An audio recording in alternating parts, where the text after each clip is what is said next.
Nida Daf Samech Aleph, on va commencer par Samech Amud Bet, la Mishnah qui est au milieu de la page.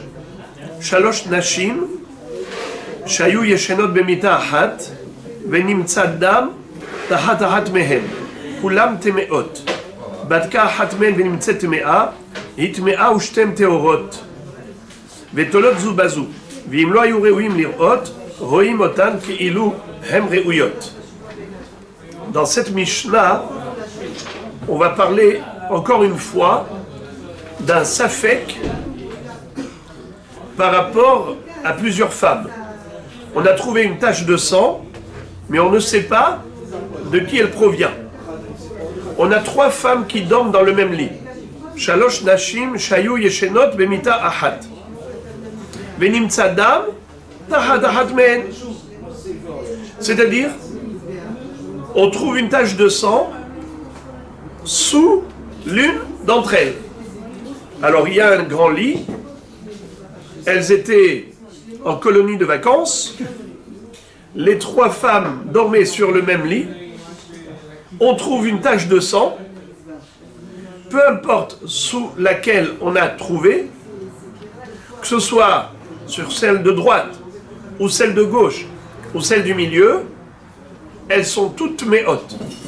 Ça veut dire que cette tache de sang, elle peut être à droite, les 3 femmes sont tamées. La tache de sang, elle est à gauche, les 3 femmes sont tamées. La tache de sang est au milieu, les 3 femmes sont tamées. C'est ce que nous enseigne cette Mishnah. Shalosh Nashim, Shehayu Yeshenot Bamita Ahat, Venimtsa Dam Tahat Ahat Mehen, Kulan Temeot. C'est clair. Maintenant, pourquoi est-ce qu'elles sont toutes tamées? On aurait dit, tamée, c'est uniquement celle-là. Pourquoi l'autre? On verra après, dans l'autre Mishnah, dans la Gemara de la Mishnah suivante, on verra la réponse. Encore une halakha dans cette Mishnah. Badka ahat mehen, venimtzet temea, hitmea ushtehen tehorot.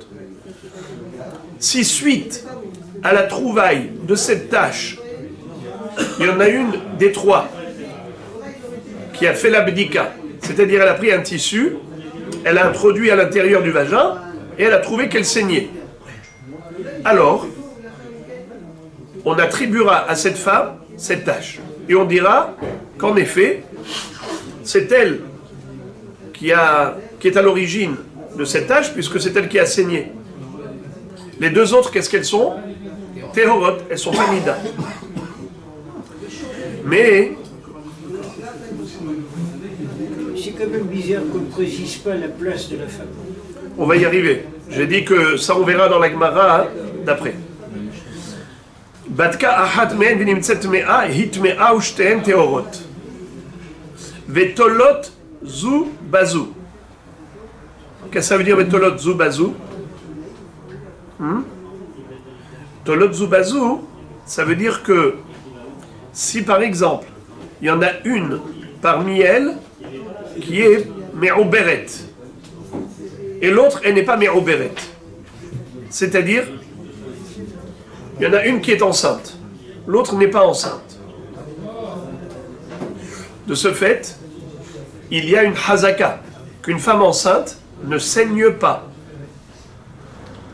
Tu trouves une tache de sang sous 3 femmes, il y en a une qui est enceinte, elle sort du lot. On ne dira pas les 3 sont méhotes, on dira que les 2.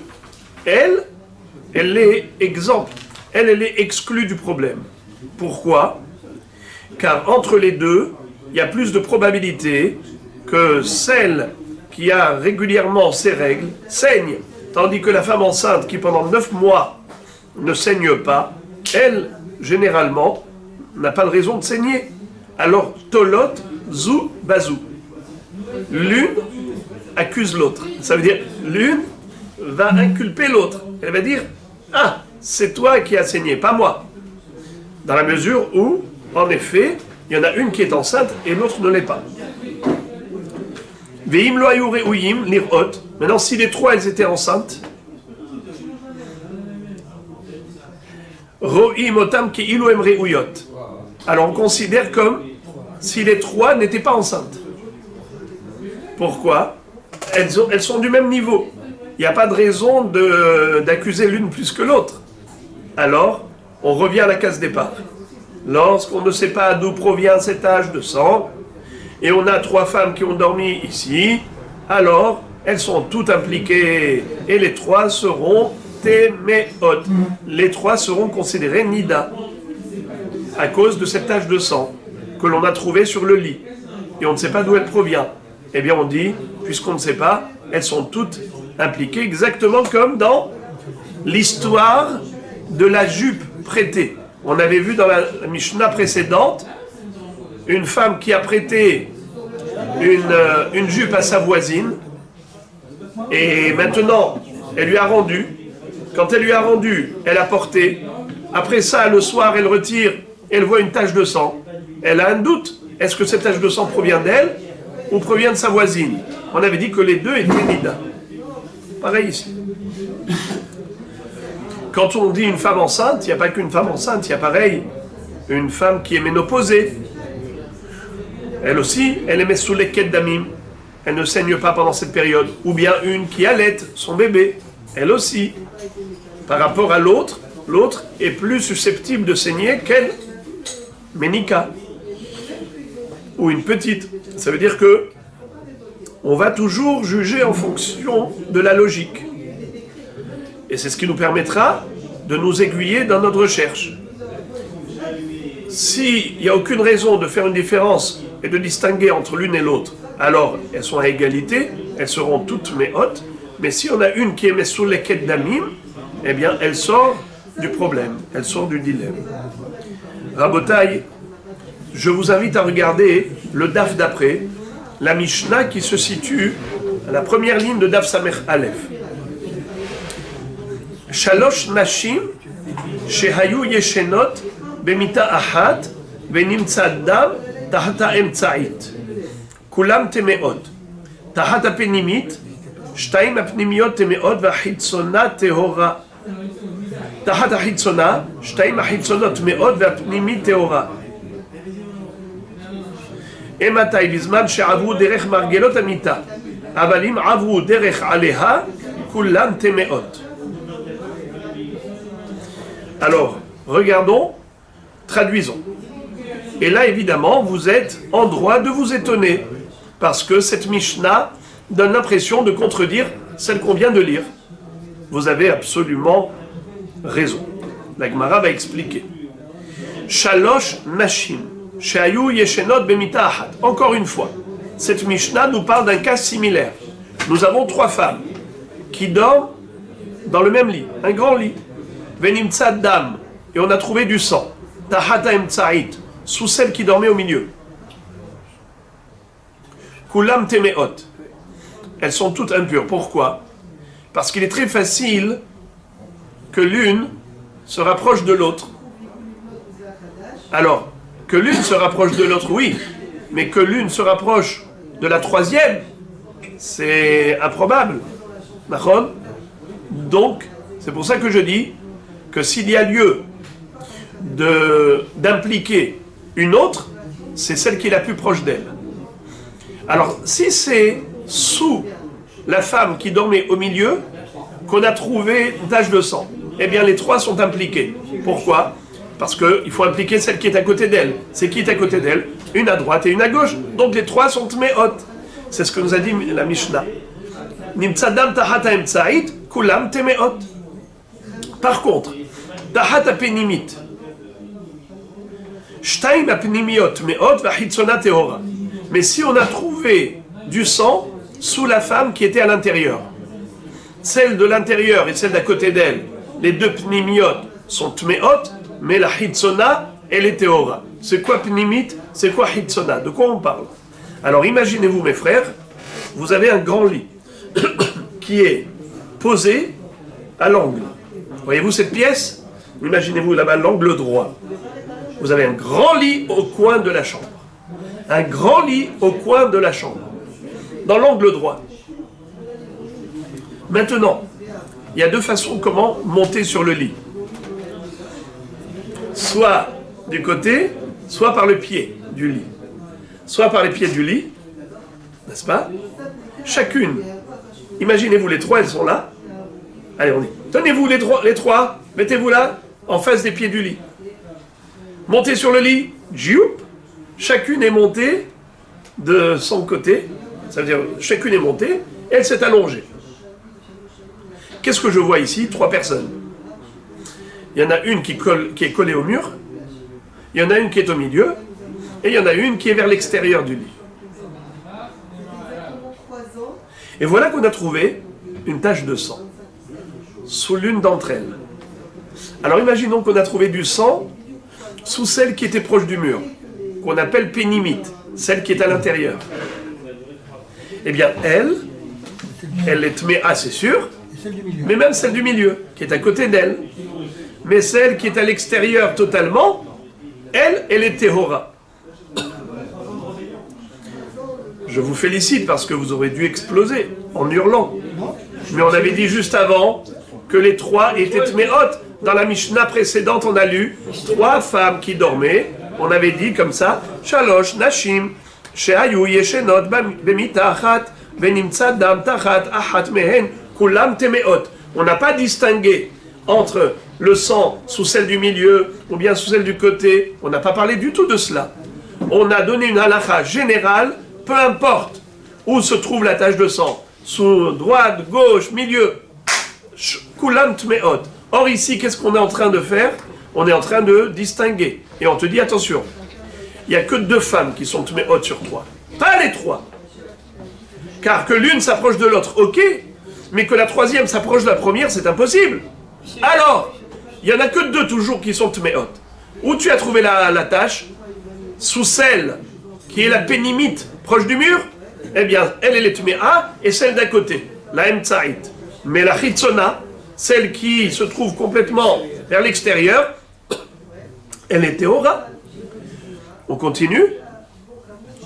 Je répète. Nimtsa tahata emtsaït kulam temeot. Tahata penimit, shtaim apnimiot meot, ahitzona théora.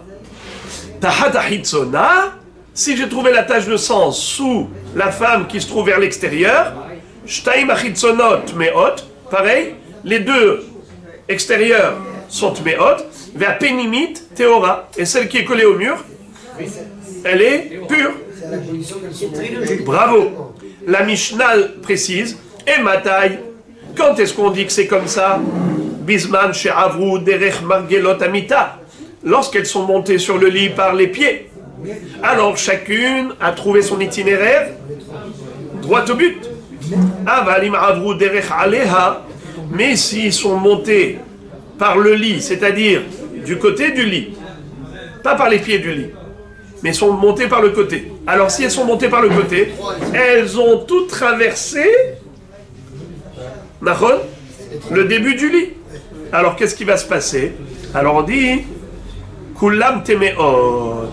Même si on a trouvé la, comment on appelle ça, à l'extérieur, à ce moment-là, je dis que les 3 sont tméot.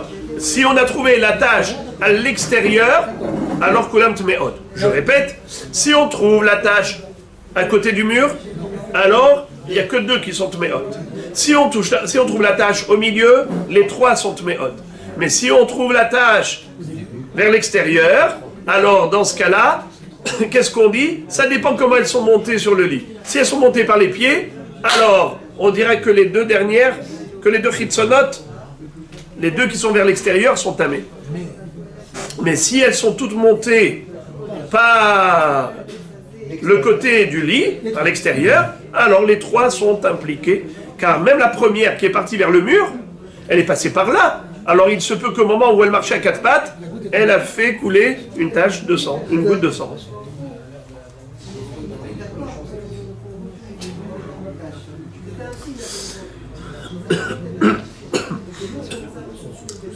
La Mishnah nous donne une illustration de cette situation. Les Mahadabar Domé. La Mishnah nous dit à quoi cela ressemble. À quoi cela ressemble, nous dit la Mishnah. Les Mahadabar Domé. Les Gal Tamé, Shenit'arel ben Shne Galim Teorim, Ubadku Achat Mehen, ומצאו טהור. הוא טהור, שניים טמאים. שניים ומצאו טהורים. הם טהורים ושלישי טמא. שלושתן ומצאו טהורים, כולם טמאים, דברי רבי מאיר. שרבי מאיר אומר, כל דבר שהוא בחזקת טומאה, לעולם הוא בטומאתו, עד שיבד עליך הטומאה היכן היא. Qu'est-ce que ça veut dire? Rabbi Meir compare cela à une situation de Tum'at Met. Imaginons qu'il y ait un mort sous la terre. Quelqu'un est passé au-dessus de l'endroit où se trouvait le mort. C'est-à-dire la tombe en fait. Cet homme devient entamé. Pourquoi? Ça s'appelle Tum'at Ohel. Toute personne qui enjambe au-dessus d'un mort, eh bien devient tamé. S'il y a un mort sous la terre, et que dans cet endroit où se trouvait le mort, il n'y avait pas un espace vide d'un tefah pour permettre à la Tum'a de planer, eh bien la Tum'a, elle explose, elle va droit au ciel. En hébreu, Tum'a Retsutsa, Bokarav Tzveola Adlarekia. Une Tum'a qui est comprimée, puisqu'elle ne trouve pas d'espace où se poser, eh bien cette Tum'a-là, elle monte tout droit jusqu'au ciel. Toute personne qui va marcher au-dessus sera contaminée par cette Tum'a. Elle deviendra tamé Tum'at Ohel. Alors maintenant, quel est le din si on sait qu'il y avait sous un gal shel avanim, un tas de pierres, il y avait un mort. Celui qui monte sur ce tas de pierres, il devient tamé. Quel est le din si Hazé Shalom il y avait un accident, Hashem Yatzilenu? Il y a eu un accident par exemple de voiture, la personne a été complètement disloquée, elle a explosé physiquement, il y a des morceaux de chair par-ci et par-là. Il y a eu Kazaït Minamet. Vous savez que le din de Tum'at Ohel, c'est pas seulement si le mort il est entier, même s'il y a juste un morceau de chair qui correspond au volume de Kazaït, une olive, eh bien c'est Metamé Tum'at Ohel. Imaginons qu'il y a eu Hashem Yatzilenu un accident, ensuite on a déposé ici des cailloux, des pierres, Gal chez la Vanim, et il y avait, lorsque Zaka est arrivé, ils ont récupéré le corps, ils l'ont enterré, mais ils n'ont pas réussi à tout récupérer. On leur a dit, vous savez qu'il y a un morceau de chair qui avait sauté ici. Et après, ça a été recouvert avec ces pierres. Maintenant, quelqu'un qui a marché là-bas, il devient tamé. Il touche la terouma, il a rendu tamé. Il n'a pas le droit de rentrer au Beth Amikdash. Il faut attendre 7 jours pour se purifier, et ainsi de suite. Il y a tout un procédé, un processus de purification nécessaire pour Tmemet. C'est le Pachout. Shiva Yamim, il faut Azza avec mais Efer Para Adouma, il faut la Tevila le 7e jour. C'est énorme. Bekitsour. On nous dit comme ça. Il y avait un gal chez l'Avanim. Mais là, on a 3 gals chez l'Avanim. On sait que dans l'un de ces 3 galim se situe le Kazaït Minamet. Mais je ne sais pas sous quel gal. Est-ce que c'est sous cette dune, ou celle-là, ou celle-là? Alors imaginons, on a fait une bédika, c'est-à-dire on a retiré toutes les pierres, et on n'a pas trouvé Kazaït Minamet. Dans ce cas-là, on dit comme ça. Il y a eu 3 personnes qui ont marché sur ces 3 tas. Reuven, Shimon, Lévi, chacun a enjambé l'un des tas.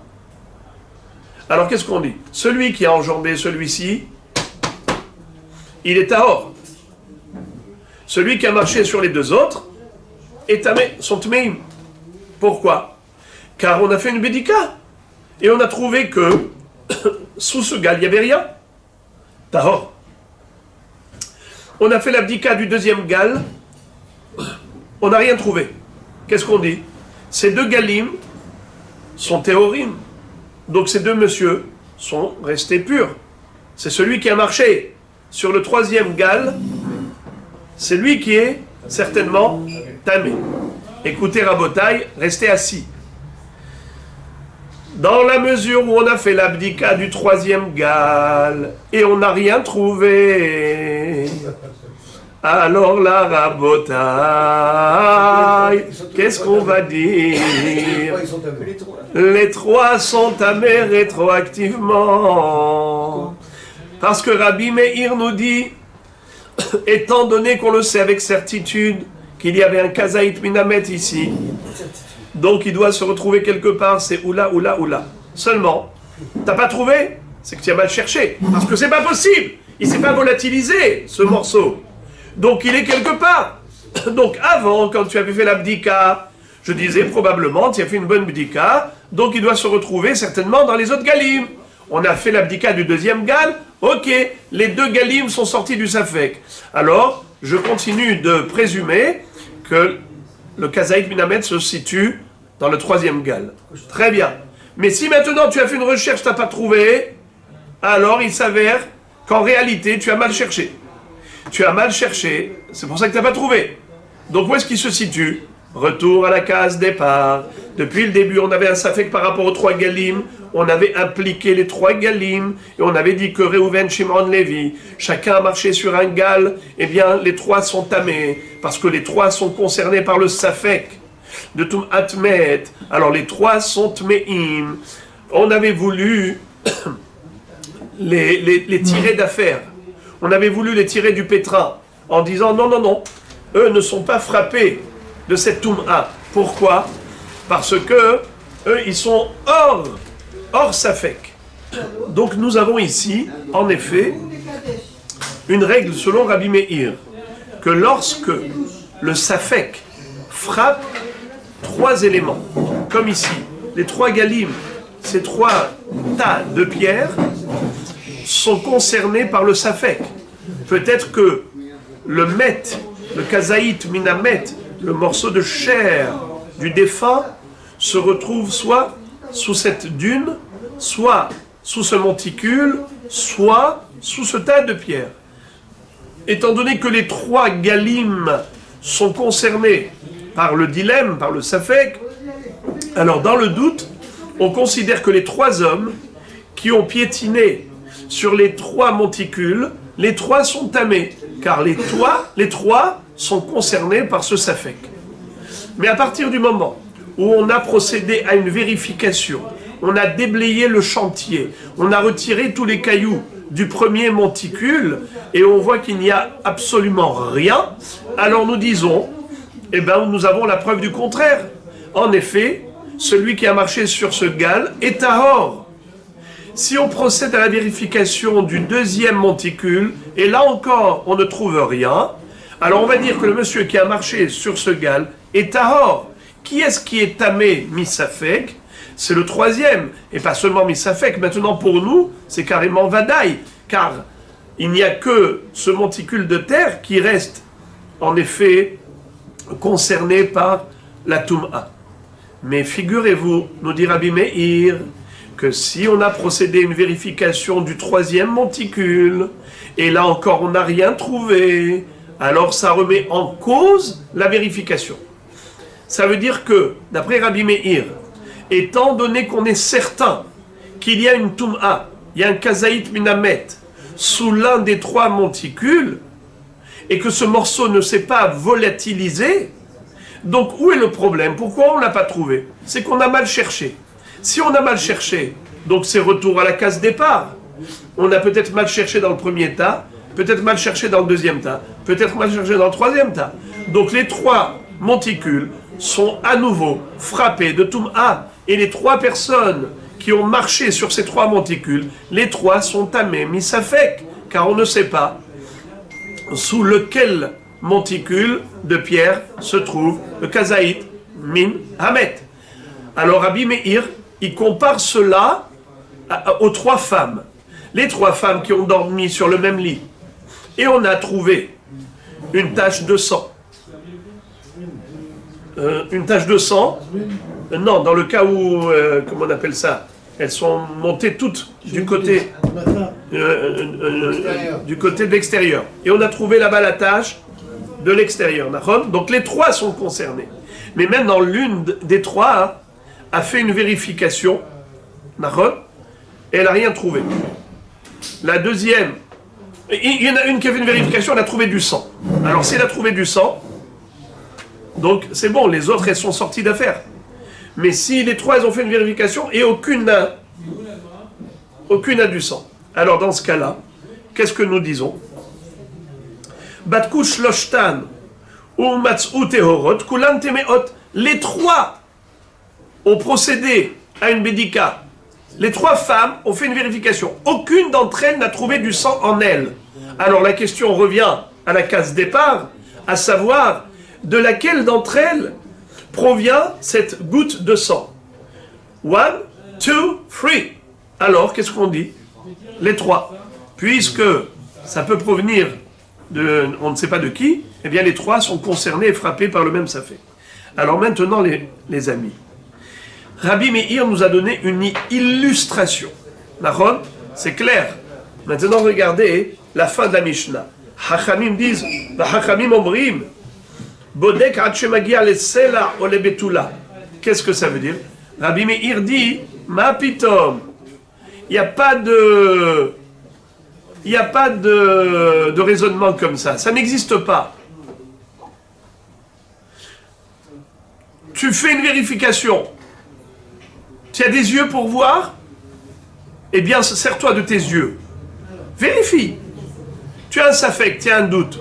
Il y a peut-être un kazaït minamet sous ce tas. Mais tu as vérifié, il n'y a pas. Eh bien, la réalité, elle est parlante. Tu vois que tu n'as rien trouvé. Alors, tu cherches, jusqu'à ce que tu arrives au Karka Betula, c'est-à-dire une terre qui n'a jamais été travaillée. Ça veut dire que c'est sûr qu'ici, il n'y a pas de kazaït minamet en dessous, ou bien sous un rocher. Un rocher, donc c'est sûr qu'il n'y a pas sous le rocher un kazaït minamet. Tu as fait l'abdika. Eh bien, c'est clair. La réalité, elle est ce que tu as vu de tes propres yeux.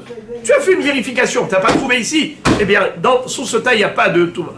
Tu as fait vérification, deuxième tas, il n'y a pas de Touma. Troisième tas, il n'y a pas de Touma. Alors, gamarre-nous. Arrête de te prendre la tête. Peut-être il y a un morceau. Quoi peut-être? Il n'y a pas, il n'y a pas. Alors que Rabbi Meir, qu'est-ce qu'il dit? Étant donné que on n'a pas trouvé, alors qu'on a vérifié les trois monticules, tu dois te dire que c'est ta vérification qui est problématique.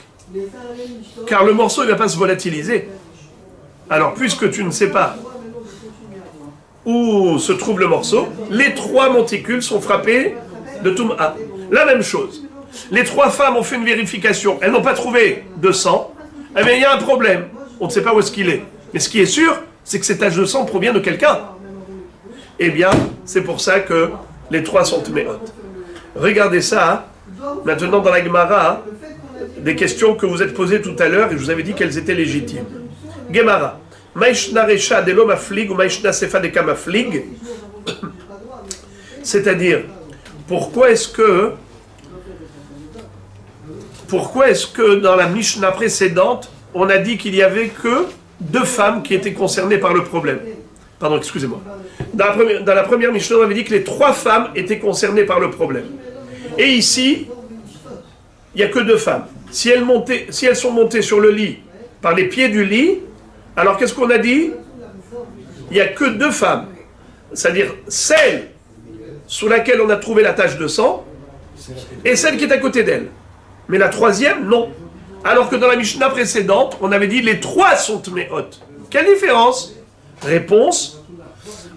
Dans la Mishnah précédente, on parle de Meshulavot. C'est quoi Meshulavot? Elles sont croisées. Ça veut dire qu'elles sont croisées. Ça veut dire qu'elles dorment presque une dans l'autre, presque une sur l'autre. Ça veut dire qu'elles sont collées, hyper collées. Ça arrive comme ça, vous voyez des copines, elles sont comme ça tellement copines qu'ils dorment vache, une sur l'autre. Alors, dans ce cas-là, je peux craindre que la tache de sang est sortie de la troisième. Tandis que dans l'histoire des trois femmes, où je dis qu'il y a que deux qui sont concernées, c'est quand elles dorment normalement, pas comme des copines qui se croisent. D'accord? Encore, la question d'après. La Gemara demande les Mazédomé. La mal il mettait les mazédomés. Qu'est-ce qu'on avait besoin de donner une illustration pour comparer les 3 monticules de pierre avec un kazaït minamet en dessous aux 3 femmes qui ont une tache de sang. Je crois que la discussion était tellement claire et limpide comme l'eau de roche qu'on n'avait pas besoin d'en faire des dessins. On donne des exemples et des paraboles lorsqu'il y a nécessité parce que c'est compliqué. Mais c'était tellement simple. Pourquoi on avait besoin de faire des comparaisons avec les 3 monticules de pierre? Achika Amarleu Rabbi Meir le Rabbanan. Achika Amarleu Rabbi Meir le Rabbanan. Rabbi Meir a dit aux Chachamim, Maïshna bedam de l'opalgitu, Maïshna begal de paligitu. Pourquoi est-ce que, à propos de, comment on appelle ça, du sang, vous êtes d'accord que les 3 femmes, si elles se sont trouvées, les 3 pures, elles ont fait une vérification, alors on implique les 3. Pourquoi au niveau des 3 monticules, quand on a vérifié et on n'a trouvé nulle part le morceau de mètre, vous n'êtes pas d'accord avec moi de dire que les 3 sont tamés et vous dites les 3 sont tahor, puisqu'on a vérifié. Rabbanan répondent comme ça. Bish la mahatam ima orev netala et la hacha haïda mechaata. Là-bas, à propos du kazaït minamet, le morceau de chair, qu'on n'a pas réussi à trouver dans les 3 monticules, Hachamim disent, tu veux savoir pourquoi on considère que les 3 monticules sont tahor? C'est parce que je peux dire que le morceau de chair a disparu. Comment? Il y a eu un corbeau qui est venu et qui l'a pris. C'est la raison pour laquelle les 3 monticules sont théorim d'après eux. Tandis que la tache de sang, et c'est une réalité, elle est là la tache, elle est là. Puisqu'elle est là, elle ne peut pas provenir de nulle part. C'est sûr qu'elle provient de quelque part. Donc c'est ou cette femme, ou celle-là, ou celle-là. Et puisque je ne sais pas laquelle, alors je les implique les 3. Si on parle d'un corbeau, ça sous-entend que c'est visible. Pourquoi on a besoin de retourner le tas? Le corbeau peut arriver à un endroit où nous on ne peut pas arriver. Oui, mais ça reste... Le corbeau, il peut arriver à un endroit où nous on ne peut pas arriver. Et pour le corbeau, ça reste visible. Pour le corbeau, pas pour nous. D'accord. Alors pourquoi on a besoin de retourner tout le tas? Pourquoi on a besoin de chercher dans le... Parce que nous on n'est pas corbeau. Parce que nous on a besoin de trouver. Alors nous on a besoin de déblayer pour trouver. Tandis que le corbeau, lui, Yonati behagve hasela beseter amadrega, comme on dit dans Shirachirim. L'oiseau, il arrive à se faufiler même à l'intérieur des petits interstices. Et il rentre à l'intérieur, il a mangé le petit morceau de chair qui l'intéressait, et il est reparti. Nous on l'a pas vu, monsieur Corbeau. Donc c'est la raison pour laquelle nous considérons qu'en effet, d'après Chachamim, les 3 monticules sont tahor. Regardez, la Gemara va citer plusieurs cas pour démontrer que Rabbi Meir a raison. C'est-à-dire, on va citer des histoires pour donner raison à Rabbi Meir, qui lui disait qu'il ne faut pas se fier aux apparences, même si on a vérifié qu'on n'a pas trouvé, il ne faut pas être sûr de soi. On ne doit pas être prétentieux et être sûr qu'on a fait une vérification plus que parfaite. Comme Hachamim disent, t'as vérifié, t'as pas trouvé, c'est qu'il n'y en a plus, le corbeau l'a récupéré, donc les 3 monticules sont à or. Non, même si tu as vérifié, d'après Rabbi Meir, même si tu es arrivé à Karkar Betula, il y a lieu de craindre qu'il se trouve là-bas Kazaït Menamet. Regardez quelques histoires dans ce sens. Tania, Amar Rabbi Meir lui-même raconte l'histoire. Maaseh Beshikma, Shel Kfar Saba, il y avait un arbre qu'on appelle Shikma, le cyprès, dans Kfar Saba. Donc, hein? C'est pas loin d'ici. Shayou Marzikin Batum'a. Tout le monde disait que sous cet arbre, il y a une Tum'a. Ubatku Velo Matsu. Les gens ont cherché pour trouver la Tum'a, ils n'ont pas trouvé. Liyamim, un jour, Nashvabo Arouach, il y a une tempête de Natania, Verakarto, et qui a déraciné le shikma, qui a déraciné le cyprès. Venimtset Gulgolet, Shelmet Huvalo Beikaro. Ils ont trouvé qu'à la racine de l'arbre se trouvait le crâne d'un défunt. Donc il leur a dit, vous voyez que parfois on peut faire des vérifications et on n'a pas réussi à trouver. Ça ne veut pas dire que ça n'existe pas. Ça existe mais on n'a pas trouvé. Alors comment tu peux te fier à la vérification? Abroulo mishamre aya, imar lobatku kol sorko. C'est quoi cette preuve? Ce n'est pas une preuve. Là-bas, ils n'ont pas bien cherché. Mais nous, on te parle de quelqu'un qui a bien cherché. Tanya Marabi aussi, encore une histoire similaire. Ma'aseh be'me'ara shel shihin, shayu mahzikin bat tum'a. Il y avait une grotte dans la ville de Shihin. Shayu mahzikin bat tum'a. Là-bas, on savait qu'il y avait là-bas un mort. Batkou, ils ont cherché. Ils ont creusé jusqu'à ce qu'il soit arrivé à un carca qui était lisse comme l'ongle, ce qui veut dire une terre non creusée. Donc c'est sûr qu'il n'y a pas un mort en dessous, parce que s'il y avait un mort en dessous, donc on a creusé la terre, donc la terre aurait été battue. Or ce n'était pas de la terre battue, c'était de la terre aussi ferme, presque lisse comme de l'ongle. C'est joli comme expression, lisse comme l'ongle. Velo matzou. Ils n'ont pas trouvé. Et pourtant, les Yamim, Nechnesuba Po'alim, Mipene Ageshamim, il y a eu une fois des. Comment ils s'appellent? Des ouvriers qui sont rentrés là-bas, les agriculteurs, avec leurs haches et leurs pioches. Venatzu Bikardomotehen, et sont mis à creuser avec leurs pioches. Umatsu Marteshet Melea Atsamot. Et ils ont trouvé là-bas plein de Hatsamot. Et pourtant, c'était sous une terre qui paraissait comme jamais creusée.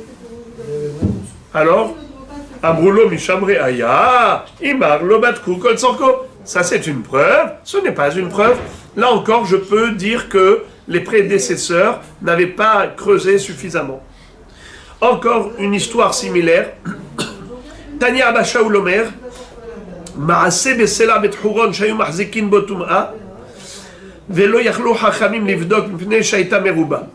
Une fois, il y avait un endroit qui était en fait un grand rocher, comme une colline, mais c'était un grand rocher. Et là-bas, on pouvait pas, on savait qu'il y avait une touma en dessous, mais on ne pouvait pas chercher, c'était trop large, trop étendu. Comment tu vas faire pour trouver ce mort-là? Qu'est-ce qu'il a fait? Le Zaken, Ve'ayasham Zaken Ehad Ve'Rabbi Yoshua ben Hanania Shemo. Il y avait là-bas un rave qui s'appelait Rabbi Yoshua ben Hanania, on le connaît très bien, le grand maître talmudique. C'était le Zaken de l'endroit. Il leur a dit, venez, je vais vous aider pour chercher. Vous n'allez pas creuser sous le rocher, vous allez creuser dans des endroits qui en fait, c'est pas du rocher, ça paraît être du rocher. Amar lahem, Haviuli Sadinim, amenez-moi des draps ou des couvertures. Eviulo Sadinim Ushra'an Bamaim. Il a pris ce tissu, il a trempé dans l'eau. Ou Persan Alehem. Et il leur a dit maintenant, allez-y, étendre ce tissu mouillé sur toute la surface de l'étendue. Makom Tahara Yavesh, Makom Tum Allah. Qu'est-ce que ça veut dire? La terre, elle absorbe. Le rocher n'absorbe pas. Si vous mettez un tissu mouillé sur la terre, vous allez la trouver mouillée. Pourquoi? Parce qu'elle absorbe. C'est un buvard. Tandis que le rocher qui est ferme n'absorbe rien. Alors, il leur a dit que c'est comme ça que vous allez pouvoir savoir où chercher. Vous n'allez pas creuser tout le rocher, vous allez creuser juste les endroits qui sont restés mouillés, c'est-à-dire la terre battue.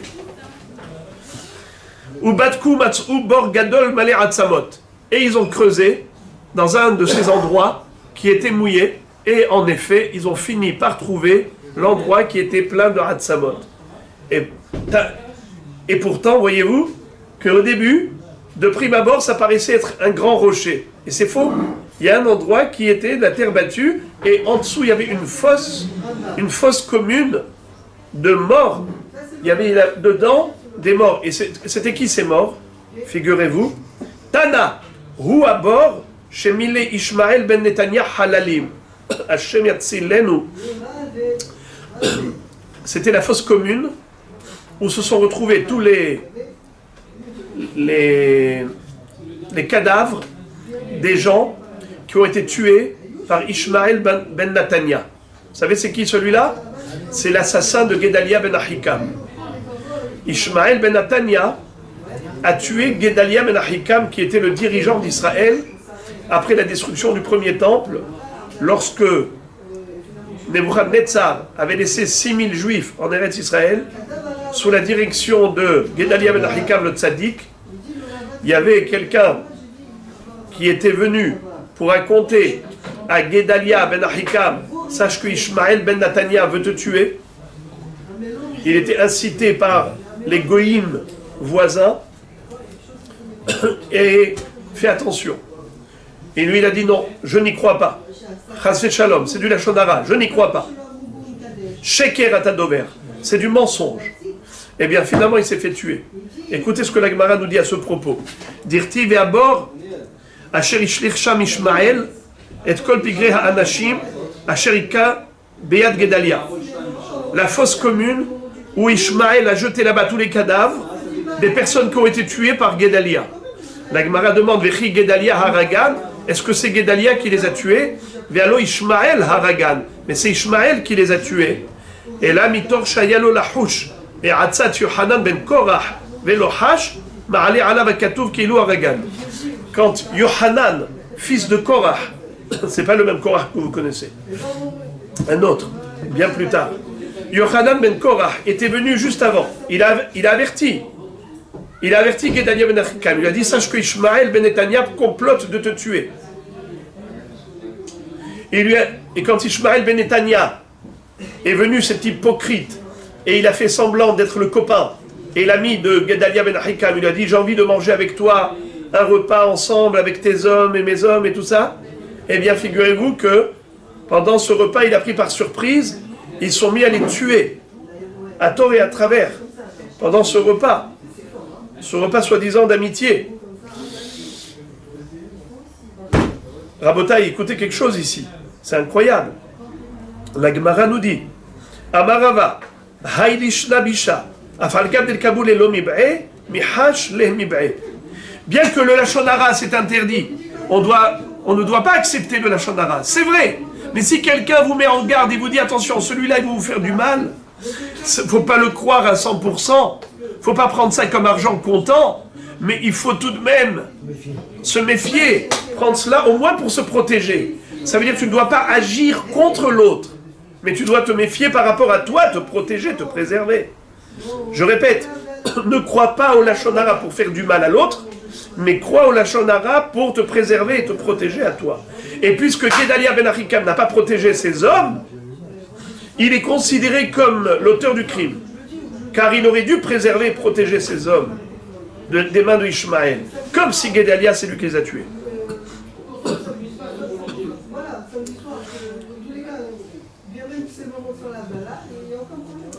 Hanou bene Galila de Nafek Alayou Kala de Katul Nafsha, à tous les camés de Rabbi Tarfon.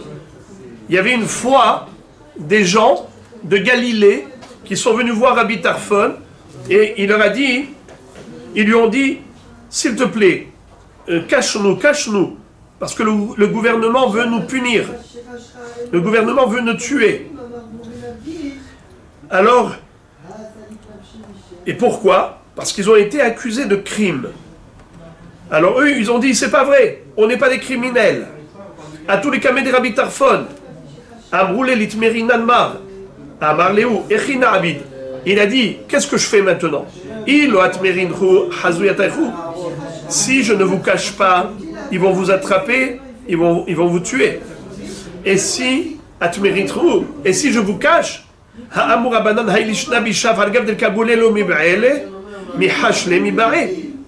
qu'est-ce que ça veut dire? Il n'y a pas de fumée sans feu. Alors, même si je n'y crois pas à 100%, mais je dois tout de même considérer qu'il y a ici lieu de prendre en considération cette réputation que vous avez d'être des assassins.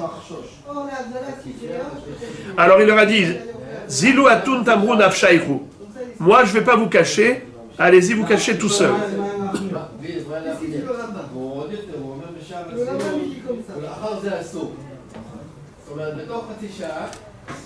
Ça veut dire qu'il leur a dit peut-être que c'est vrai que vous êtes des assassins.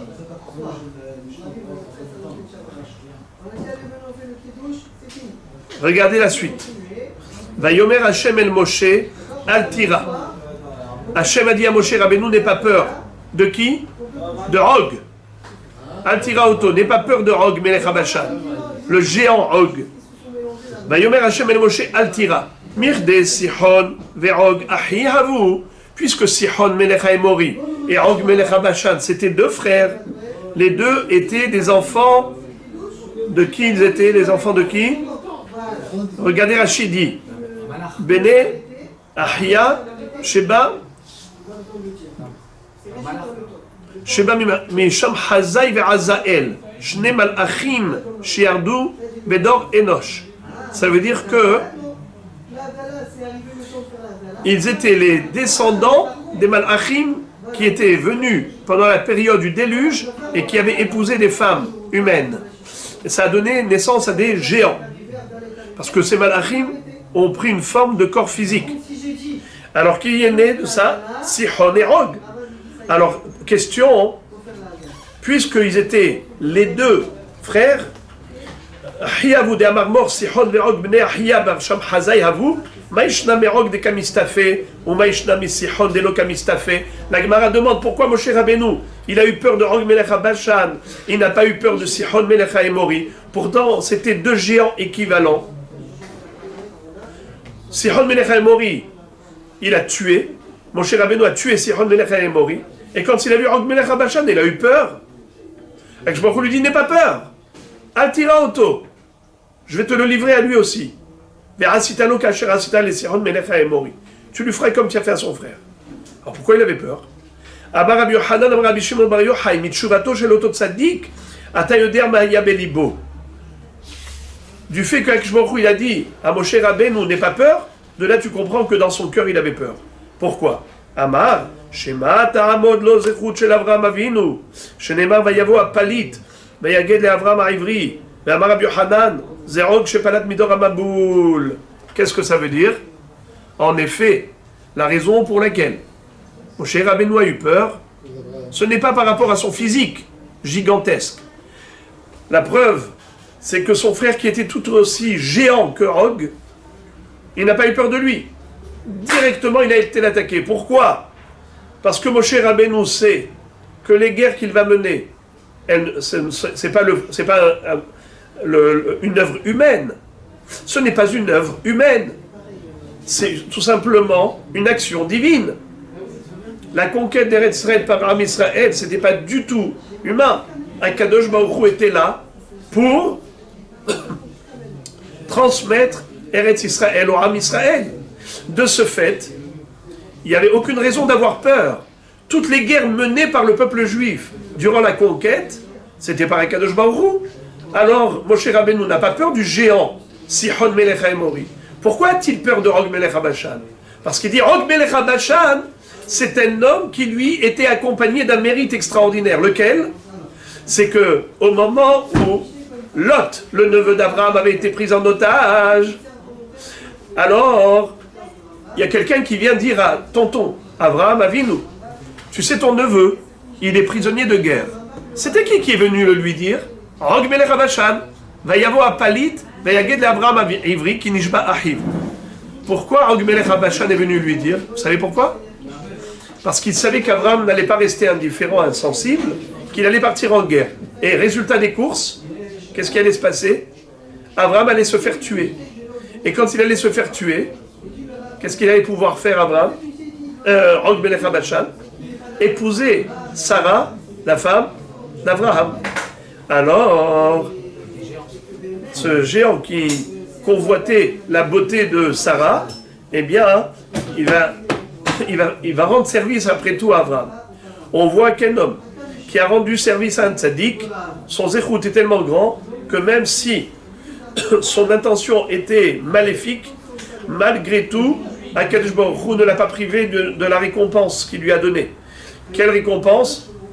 Une royauté pendant 7 générations. Depuis l'époque d'Abraham, Yitzhak, Yaakov, Lévi, Kehat, Abraham, Moshe. Ça veut dire que on a ici 7 générations jusqu'à Moshe Rabbeinu. Og Melech HaBashan est encore en vie, il est encore roi, et Moshe Rabbeinu a peur de lui en disant peut-être que ce mérite-là va faire en sorte que Am Israël lui sera transmis et qu'il arrivera Chas Shalom à attaquer Israël. Pour lui a dit n'aie pas peur, ça y est, épuisement du crédit. Il a reçu toute sa récompense par rapport au bienfait qu'il a fait à Abraham. Ça y est, maintenant tu peux y aller tranquille, tu peux lui faire comme tu as fait à son frère.